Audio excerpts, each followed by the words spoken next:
Let's understand this again, the stages of the foreclosure process. The first process is where you're delinquent. That's where you fall behind. Now, that's more than 30, defined as being more than 30 days late.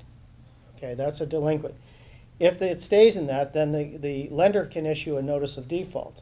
And they have to wait 30 days under California law before they issue the notice of default. They can issue it just about any time they want to, so they're not consistently issuing notices of default, but they're required to do that if they want to take action on that loan. So they usually do that, no matter what happens. Even if you're talking with them about a loan mod, they're still going to issue the notices of default. Foreclosure is a process that takes approximately 33 months, during which time the homeowner can reinstate by paying the back due amounts.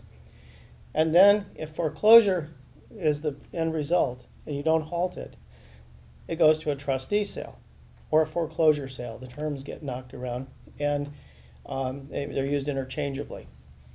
They have to give a notice that's anywhere from 20 to 31 days, and your house is sold at the courthouse steps, literally as you hear it.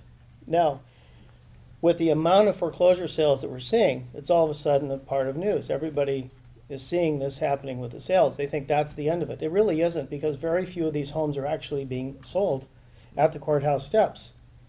So if it doesn't sell, then what happens is it goes into a process called an REO, or bank-owned process. The bank takes the property back. Now, if what happens, you're still there, or you have tenants in an investment property, what happens? Well, there's a process for eviction. Federal rules now usurp all of the state protections in there for the 60-day notice, and there's a 90-day federal notice for the eviction of if you have tenants in the property. I just want to mention that briefly. Two key points to consider if you're looking at a loan mod, or you have a friend or a relative or a neighbor, and that is, are you eligible? And you want to make sure that, first of all, if it's a 1 to 4 unit property, whether you're owning it or if it's an investment property, you may be eligible for a loan modification under the federal guidelines. If you are current, less than 30 days in the last 12 months, you're not late any time in the last 12 months, and the loan-to-value ratio is less than 125%. The source of this is makinghomeaffordable.gov. You can go to that site and see this, and there's a little click on process you can go through to see if you're eligible.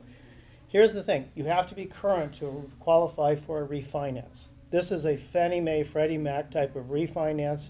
There's incentives for the lenders to refinance your loan, and in some cases that'll be very beneficial to you. Chase, for example, is very proactive in this regard about refinancing, and they're finding this is very helpful for those who have been paying their bills on time and are current. Now, let's say you're not current. Then you can only go for the loan modification. The process for being eligible, it has to be your primary residence. You cannot go through the loan mod for investment property under the federal guidelines. The amount owed has to be less than $729,500 on the first mortgage. And that limit is going to expire at some time soon, but there's so many bills for pending extensions, you just have to keep paying attention to it. The mortgage has to have been signed before January 1st, 2009, which of course is probably the case for most of these. And the amount of your payment has to be more than 31% of your gross monthly income to cover all of that: principal, interest, taxes, and insurance, and homeowners association dues if those are included. Again, the source for this, go to makinghomeaffordable.gov. It's a great site, and you'll get some help if you need to find out the answers to those questions. And one of the biggest myths that I heard during this whole process of loan mods is you had to be delinquent to qualify. The reason this is a myth is that you see that you have to be current to qualify for the refinancing, but lenders will try to get to you and get you a loan mod if you're current. The problem is, if you think as a practical matter, is by the time you get through to them, by the time you go through the process, if you're facing a threat of imminent default, you're having financial difficulties, by the time they call you back, you are behind. So people assumed, now I'm behind. That's what I had to do. I had somebody walk in my office, said, well, we've stopped paying for the last 3 months, so now we want to qualify for a loan mod. And I said, well, why did you not pay the payments? Well, we were told that if you're behind, then they will respond to you. So they've ruined their credit record, they've gone delinquent, they've held back money. Basically, they're in breach of contract with their lender. Not a smart way to go. They thought that was it because they heard that was the case. And there's enough of that out there. That is a myth. Myth number 2, they can't foreclose without the original note. This was a big issue. A lot of people were touting as the big secret, boy, we got you lenders. If you can't, go see a lawyer. If you don't have the original note. There's all these little tactics that people will sell you on how to avoid foreclosure.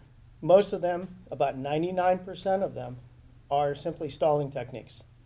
It may buy you 30 days, 60 days, or a little bit more, but there's not any one surefire way to avoid foreclosure once the process is started. You have to face the music. You have to deal with it.